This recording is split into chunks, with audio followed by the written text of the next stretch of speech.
దేశవ్యాప్తంగా సంచలనం సృష్టించిన నీట్ యూజీ 2026 పేపర్ లీక్ కేసులో దర్యాప్తు కీలక మలుపు తిరిగింది.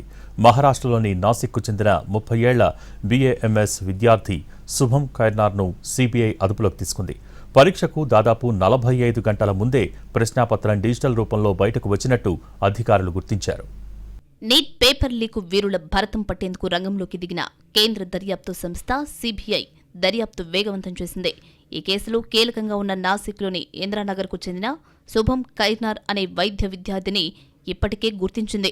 పూణేకి చెందిన ఓ వ్యక్తి నుంచి 10 లక్షల రూపాయలకు ప్రశ్నాపత్రం కొనుగోలు చేసి హర్యానాకు చెందిన వ్యక్తికి 15 లక్షల రూపాయలకు విక్రయించినట్లు కేంద్ర సంస్థ దర్యాప్తులో తేలింది.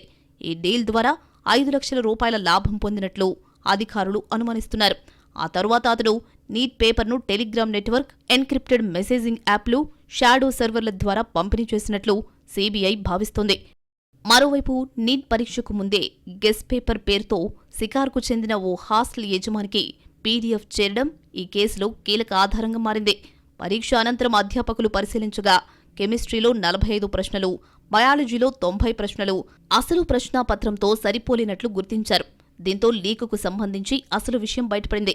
ఇక CBI దర్యాప్తులో పలు కీలక అంశాలు వెలుగుచూశాయి. దర్యాప్తులో భాగంగా శుభం ఖైర్నార్ను ఆలయానికి వెళ్తున్న సమయంలో CBI అధికారులు అదుపులోకి తీసుకున్నారు. గుర్తుపట్టకుండా ఉండేందుకు జుట్టు కత్తిరించి రూపం మార్చుకున్నప్పటికీ పాత ఫోటోలు, సాంకేతిక ఆధారాల ద్వారా అతన్ని గుర్తించినట్లు తెలుస్తోంది. మరోవైపు ఇప్పటికే ఈ కేసులో రాజస్థాన్లో 15 మందిని అరెస్ట్ చేశారు. వారిలో మాస్టర్ మైండ్గా భావిస్తున్న మనీష్ యాదవ్, రాకేష్ మండవారియా ఉన్నారు.